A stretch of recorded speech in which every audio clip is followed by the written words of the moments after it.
रामटेकच्या उपविभागीय अधिकारी वंदना सवरंगपते यांच्या नेतृत्वात अधिकारी व कर्मचारी तुमसर रामटेक मार्गाने वाहतूक करणाऱ्या वाहनांची तपासणी करून 7 अवैध वाळूची तस्करी करणाऱ्या वाहनांवर जप्तीची कार्यवाही केली आहे। याच वेळी ओव्हरलोड रेती वाहतूक करीत असलेला ट्रक भरधाव घोटीटोप मार्गे काचुरवाही रस्त्याने निघालाय।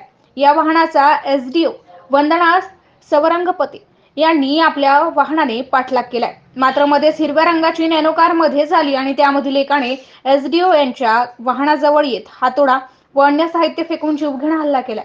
अनपेक्षितपणे घडलेल्या या प्रकाराने एसडीओ यांना वाहन ताब्यात घेता आले नाही। ट्रक आणि नॅनोतील आरोपी पळून गेले। या घटनेनंतर नायब तहसीलदार भोजराज बडवाई यांनी पोलीस स्टेशन रामटेक येथे फिर्याद नोंदवली आहे। पोलिसांनी याबाबत विविध कलमान्वये गुन्हा दाखल करीत संबंधित वाहनांच्या आरोपीला अटक केली असल्याची माहिती एसडीओ वंदना सवरंगपते यांनी दिली आहे। शासनाची सर्वतोपरी वाळू चोरी वर शिकंजा लावणे सुरूच असताना आता अधिकाऱ्यांवर दबाव आणण्याचा प्रयत्न करून घाबरवण्याचे प्रयत्न सुरू आहेत। रामटेक तुमसर मार्गावरही अशीच काहीशी घटना घडली आहे। दरम्यान महसूल विभागाने कार्यवाही करीत वाळू भरलेले 7 ट्रक जप्त केले आहेत।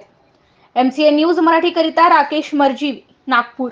हमारे ट्रक वाले ने नहीं, नैनो वाले ने हमारे ऊपर गाड़ी डालने की कोशिश की और ड्राइवर जो था वो शूटिंग कर रहा था, मेरा ड्राइवर, क्योंकि वो गाड़ी खाली करने की कोशिश कर रही थी। इन सब बात के वीडियो भी मैंने शूट किए हैं, करने की कोशिश की है। तो वो लोग मेरे ड्राइवर को भी मारने की कोशिश कर रहे थे, उसके ऊपर दौड़ के जाने की कोशिश कर रहे थे। इसलिए हम फिर रुक गए और हमने उनको फॉलो किया। लगभग 10 किलोमीटर तक हमने उनको फॉलो किया, लेकिन वो गाड़ी खाली करते हुए जा रहे थे, धूल उड़ाते हुए जा रहे थे, पूरी रेत रास्ते पे गिर रही थी और बहुत अंधाधुंध गाड़ियां चलाते हुए उन्होंने हमारे गाड़ी को 10 से 12 किलोमीटर तक वो नैनो कार ने हमको आगे नहीं जाने दिया, ट्रक को रोकने नहीं दिया और इस तरीके से वो ट्रक और वो खुद भी भाग निकले हैं।